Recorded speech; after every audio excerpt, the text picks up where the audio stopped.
नमस्कार। दोपहर समाचार में आपका स्वागत है।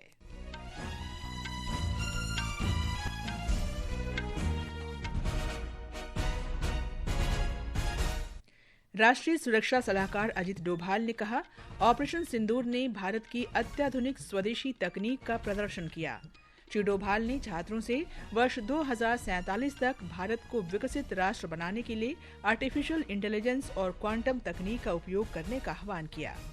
सरकार ने देश को स्वच्छ और टिकाऊ माल ढुलाई में मदद करने के लिए इलेक्ट्रिक ट्रकों को प्रोत्साहित करने की योजना शुरू की। अंतर्राष्ट्रीय मुद्रा कोष ने यूपीआई प्रणाली की प्रशंसा करते हुए कहा, ये प्रणाली तेज भुगतान में भारत को विश्व में अग्रणी बनाती है। मौसम विभाग ने आज राजस्थान, मध्य प्रदेश और उत्तर प्रदेश में अलग अलग स्थानों पर मूसलाधार वर्षा का अनुमान व्यक्त किया। लॉर्ड्स में इंग्लैंड आज भारत के साथ तीसरे क्रिकेट टेस्ट मैच में कल के स्कोर 4 विकेट पर 251 रन से आगे खेलेगा और विंबलडन टेनिस के पुरुष सिंगल्स सेमीफाइनल में नोवाक जोकोविच और कार्लोस अल्काराज अपने अपने मुकाबले खेलेंगे। दोपहर समाचार के साथ मैं कनकलता। राष्ट्रीय सुरक्षा सलाहकार अजित डोभाल ने कहा है कि स्वदेशी प्रौद्योगिकी के इस्तेमाल से भारत ने ऑपरेशन सिंदूर में सफलता हासिल की। इसके तहत पाकिस्तान में 28 मिनट में 9 या 10 आतंकी ठिकानों को निशाना बनाया गया। आज आईआईटी मद्रास के 62वें दीक्षांत समारोह में उन्होंने कहा कि ऑपरेशन सिंदूर के दौरान भारतीय सेना के पास ब्रह्मोस, एकीकृत वायु कमान प्रणाली और रडार जैसी अत्याधुनिक प्रौद्योगिकी थी। श्री डोभाल ने कहा कि ऐसा हजारों वर्षों में एक बार होता है और देश के युवाओं को इसे जानना चाहिए। उन्होंने विद्यार्थियों से दुर्लभ खनिजों, आर्टिफिशियल इंटेलिजेंस और क्वांटम कंप्यूटिंग जैसे संसाधनों के जरिए नई तकनीक बनाकर देश को 2047 तक विकसित राष्ट्र बनाने का आग्रह किया। This is the spirit that I want each one of you to go. Will you have that passion for your nation? Is it something that you realize it a little too late, or you realize in 2025 that you have to take the country in 2047? Make it a proud country, a major power in military terms, in economic terms, in science and technology, and everything and every area of the human activity. If you can manage your time, you can manage your energy, and you can manage your mind and spirit, you can achieve it. भारी उद्योग मंत्री HD Kumaraswamy ने PM E drive योजना के अंतर्गत electric ट्रकों को प्रोत्साहन देने की आज शुरुआत की। सरकार ने पहली बार इलेक्ट्रिक ट्रकों के समर्थन के लिए योजना शुरू की है। एक रिपोर्ट। इसका उद्देश्य देश को स्वच्छ ऊर्जा की ओर ले जाना और माल ढुलाई की टिकाऊ आवाजाही में मदद करना है। इसके अंतर्गत लगभग 5,600 ई ट्रकों के साथ स्वदेशी निर्माण को बढ़ावा मिलेगा और लॉजिस्टिक लागत तथा कार्बन उत्सर्जन को कम करने में मदद मिलेगी। इलेक्ट्रिक ट्रकों की मजबूती के सिलसिले में निर्माणकर्ता एक व्यापक वारंटी प्रदान करेंगे। इसमें बैटरी के लिए 5 साल या 5 लाख किलोमीटर की वारंटी शामिल है। इस अवसर पर श्री कुमारस्वामी ने कहा कि 100 करोड़ रुपए के व्यय के साथ दिल्ली में पंजीकृत लगभग 1,100 ई ट्रकों के प्रोत्साहन के लिए विशेष प्रावधान किया गया है। उन्होंने बताया कि योजना के संभावित लाभार्थियों में सीमेंट, बंदरगाह, इस्पात और लॉजिस्टिक क्षेत्रों में ई ट्रक उपयोगकर्ता शामिल हैं। प्रिया और दीपेंद्र की रिपोर्ट के साथ समाचार कक्ष से प्रियंका अरोड़ा। एक राष्ट्र एक चुनाव पर गठित संयुक्त संसदीय समिति की बैठक संसद भवन में चल रही है। 39 सदस्यों वाली इस समिति में 27 सदस्य लोकसभा के और 12 सदस्य राज्यसभा के हैं। ये समिति 129वें संविधान संशोधन विधेयक 2024 और केंद्र शासित क्षेत्र कानून संशोधन विधेयक 2024 की जांच की व्यापक प्रक्रिया का हिस्सा है, जिसका उद्देश्य लोकसभा और राज्य विधानसभाओं के लिए एक साथ चुनाव कराने पर विचार करना है। भारतीय जनता पार्टी के सांसद पीपी चौधरी की अध्यक्षता वाली समिति कानून विशेषज्ञों के साथ सलाह मशवरा कर रही है। श्री चौधरी ने बताया कि ये रिपोर्ट राष्ट्र हित में हो। सारे कमेटी के मेंबर्स जो हैं वो बहुत इसमें कीन इंटरेस्ट ले रहे हैं। अपने आप की पार्टी लाइन से भी ऊपर उठ करके हमारा सोच है कि जो हमारी रिपोर्ट है वो नेशनल इंटरेस्ट में बने, इस तरह का विचार है। और आज भी जो है वन नेशन वन इलेक्शन के लिए हम भारत के पूर्व मुख्य न्यायाधीश जस्टिस कहर और भारत के पूर्व मुख्य न्यायाधीश जस्टिस वाई चंद्रचूड़, और हमें लगता है कि उनसे भी हमें मार्गदर्शन प्राप्त होगा भारत के संविधान सम्मत ये कार्रवाई है या नहीं है, और दूसरा जो है उससे सबसे बड़ा कि मैकेनिज्म क्या हो सकता है। प्रधानमंत्री नरेंद्र मोदी कल वीडियो कॉन्फ्रेंसिंग के जरिए विभिन्न सरकारी विभागों और संगठनों में नवनियुक्त युवाओं को 51,000 से अधिक नियुक्ति पत्र प्रदान करेंगे। श्री मोदी इस अवसर पर नवनियुक्त कर्मियों को संबोधित भी करेंगे। 16वां रोजगार मेला देश भर में 47 स्थानों पर आयोजित किया जाएगा। रोजगार मेला प्रधानमंत्री नरेंद्र मोदी की रोजगार सृजन को सर्वोच्च प्राथमिकता देने की प्रतिबद्धता को पूरा करने की दिशा में एक कदम है। गृह मंत्री अमित शाह ने आज नई दिल्ली में यमुना नदी के पुनरुद्धार पर एक उच्च स्तरीय बैठक की अध्यक्षता की। बैठक में यमुना नदी के पुनरुद्धार और इसके लिए समन्वित प्रयासों तथा कार्य योजनाओं पर चर्चा हुई। ये समाचार हमारी वेबसाइट www.newsoneir.gov.in और हमारे न्यूज ऑन एआईआर ऐप पर भी उपलब्ध हैं। दोपहर समाचार में आपका फिर स्वागत है।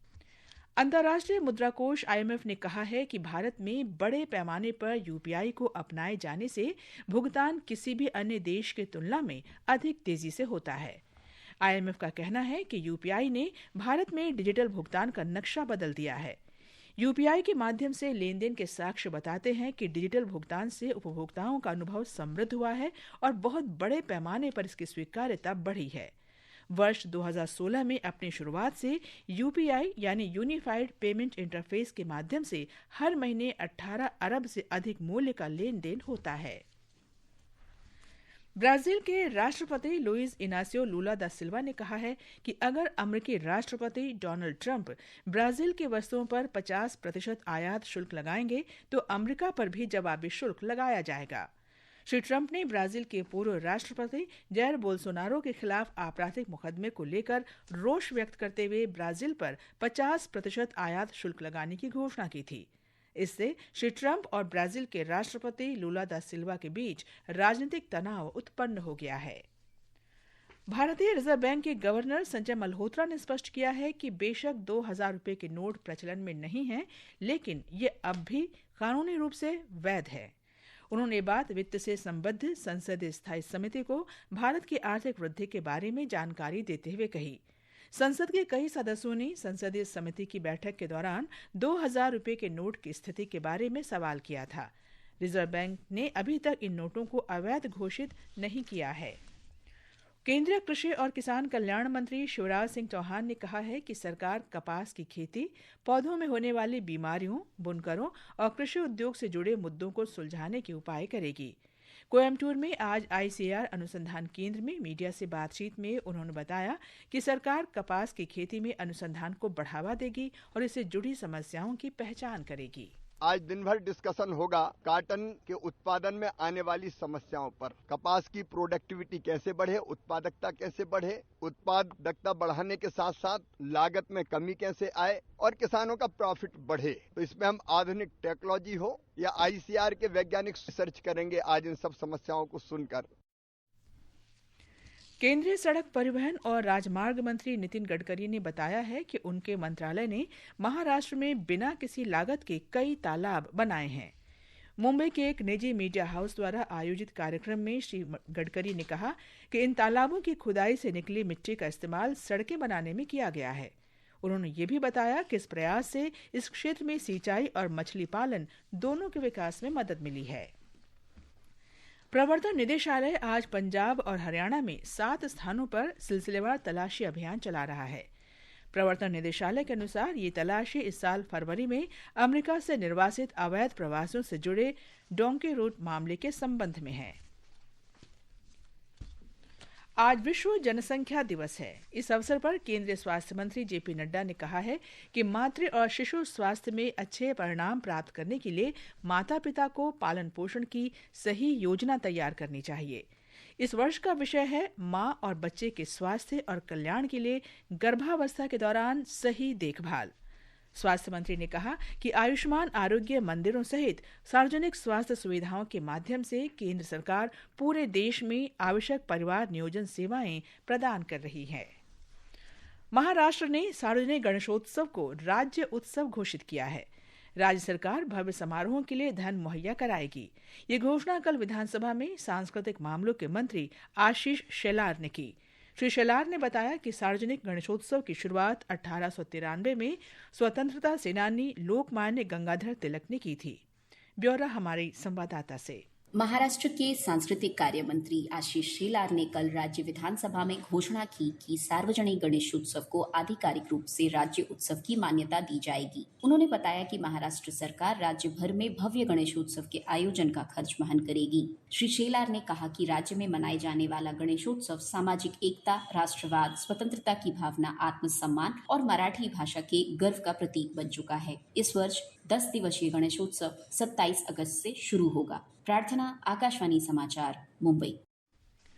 श्रावण मास की कांवड़ यात्रा आज से शुरू हो गई है।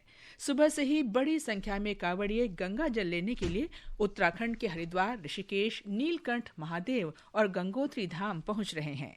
हमारी संवाददाता ने बताया है कि कांवड़ यात्रा को देखते हुए सरकार और प्रशासन ने यात्रा की सभी तैयारियां पूरी कर ली हैं। उत्तराखंड में कांवड़ यात्रा को लेकर कांवड़ियों में खासा उत्साह है। इस साल की कांवड़ यात्रा आज से शुरू होकर 23 जुलाई तक चलेगी। सरकार का कहना है कि हर साल की तरह इस बार भी देश के विभिन्न राज्यों से करोड़ों कांवड़ियों के गंगा जल लेने के लिए हरिद्वार पहुंचने की उम्मीद है। कांवड़ियों की सुविधा और यात्रा व्यवस्था बनाए रखने के लिए राज्य पुलिस, SDRF और अर्धसैनिक बलों के साथ 1000 से ज्यादा जवानों को तैनात किया गया है। मेले के दौरान यात्रा मार्गों पर स्वास्थ्य शिविर, एम्बुलेंस, मोबाइल शौचालय, पेयजल और कचरा प्रबंधन की भी व्यवस्था की गई है। साक्षी सिंह, आकाशवाणी समाचार, देहरादून। झारखंड में देवघर में बाबा बैद्यनाथ धाम में जलाभिषेक के लिए बड़ी संख्या में कांवड़िए एकत्र हुए हैं। राज्य के पुलिस प्रमुख अनुराग गुप्ता ने आकाशवाणी को बताया कि श्रावण के पावन महीने के दौरान श्रद्धालुओं की सुरक्षा के व्यापक प्रबंध किए गए हैं। उधर दुमका जिले के बासुकीनाथ मंदिर में भी बड़ी संख्या में कांवड़िए पहुंच रहे हैं। हम लोग विशेष रूप से ध्यान रखेंगे, एक तो ट्रैफिक का, दूसरा रेल की मूवमेंट का और तीसरा किसी प्रकार की कोई भगदड़ इत्यादि की घटना ना घटे। उसके लिए हम लोगों ने SPDC को मैडम के तरफ से निर्देश है कि पूरे मंदिर प्रांगण का एक गहन समीक्षा हो और मुझे पूरा विश्वास है कि इस बार का श्रावणी मेला अच्छा से हो जाएगा। ये समाचार आकाशवाणी से प्रसारित किए जा रहे हैं। ताज़ा समाचार जानने के लिए आप हमारे social media handle @AIR News Hindi को फॉलो कर सकते हैं। ये आकाशवाणी है। मौसम विभाग ने आज पूर्वी राजस्थान, मध्य प्रदेश और उत्तर प्रदेश में कुछ स्थानों पर मूसलाधार वर्षा की चेतावनी दी है। विभाग के अनुसार अरुणाचल प्रदेश, छत्तीसगढ़, हरियाणा, चंडीगढ़, हिमाचल प्रदेश, झारखंड, पंजाब, उत्तराखंड और विदर्भ में आज तेज वर्षा होने की संभावना है। हिमाचल प्रदेश में मानसूनी बारिश कल से जारी है। हमारे संवाददाता ने बताया है कि मौसम विभाग ने विशेष तौर पर आगामी 13 जुलाई के लिए मूसलाधार बारिश का ऑरेंज अलर्ट जबकि 17 जुलाई तक येलो अलर्ट जारी किया है। हिमाचल प्रदेश में जुलाई महीने में मानसून की सामान्य से 23% ज्यादा वर्षा हो चुकी है और अभी राहत की कोई उम्मीद नहीं है। प्रदेश में आज भी अधिकांश इलाकों में वर्षा का क्रम रुक रुक कर जारी है और पिछले 24 घंटों में सबसे ज्यादा बारिश मंडी जिला के मुरारी देवी में 68 मिलीमीटर दर्ज की गई है। राज्य आपातकालीन परिचालन केंद्र के अनुसार प्रदेश में भूस्खलन और अन्य कारणों से एक नेशनल हाईवे समेत 223 सड़कें अभी भी अवरुद्ध हैं। इसके अलावा 151 बिजली ट्रांसफार्मर और 815 पेयजल योजनाएं भी ठप पड़ी हैं, जिन्हें बहाल करने का कार्य युद्ध स्तर पर जारी है। रितेश कपूर, आकाशवाणी समाचार, शिमला। क्रिकेट में इंग्लैंड आज एंडरसन तेंदुलकर ट्रॉफी के तीसरे टेस्ट मैच के दूसरे दिन लॉर्ड्स में भारत के साथ अपनी पहली पारी के स्कोर 4 विकेट पर 251 रन से आगे खेलेगा। मैच भारतीय समय के अनुसार दोपहर बाद 3:30 बजे शुरू होगा। विंबलडन टेनिस में पुरुष सिंगल्स सेमीफाइनल में आज शाम सर्बिया के नोवाक जोकोविच का मुकाबला इटली के यानिक सिनर से होगा। जोकोविच 25वें ग्रैंड स्लैम खिताब से केवल 2 जीत दूर हैं। एक अन्य सेमीफाइनल में स्पेन के कार्लोस अल्काराज और अमेरिका के टेलर फ्रिट्ज आमने सामने होंगे। अंत में मुख्य समाचार एक बार फिर। राष्ट्रीय सुरक्षा सलाहकार अजित डोभाल ने कहा, ऑपरेशन सिंदूर ने भारत की अत्याधुनिक स्वदेशी तकनीक का प्रदर्शन किया। श्री डोभाल ने छात्रों से वर्ष 2047 तक भारत को विकसित राष्ट्र बनाने के लिए आर्टिफिशियल इंटेलिजेंस और क्वांटम तकनीक का उपयोग करने का आह्वान किया। सरकार ने देश को स्वच्छ और माल ढुलाई की टिकाऊ व्यवस्था में मदद करने के लिए इलेक्ट्रिक ट्रकों को प्रोत्साहित करने की योजना शुरू की। अंतर्राष्ट्रीय मुद्रा कोष ने UPI प्रणाली की प्रशंसा करते हुए कहा, ये प्रणाली तेज भुगतान में भारत को विश्व में अग्रणी बनाती है। मौसम विभाग ने आज राजस्थान, मध्य प्रदेश और उत्तर प्रदेश में अलग अलग स्थानों पर मूसलाधार वर्षा का अनुमान व्यक्त किया और लॉर्ड्स में इंग्लैंड आज भारत के साथ तीसरे क्रिकेट टेस्ट मैच में कल के स्कोर 4 विकेट पर 251 रन से आगे खेलेगा। इसके साथ ही दोपहर समाचार का ये अंक समाप्त हुआ। नमस्कार।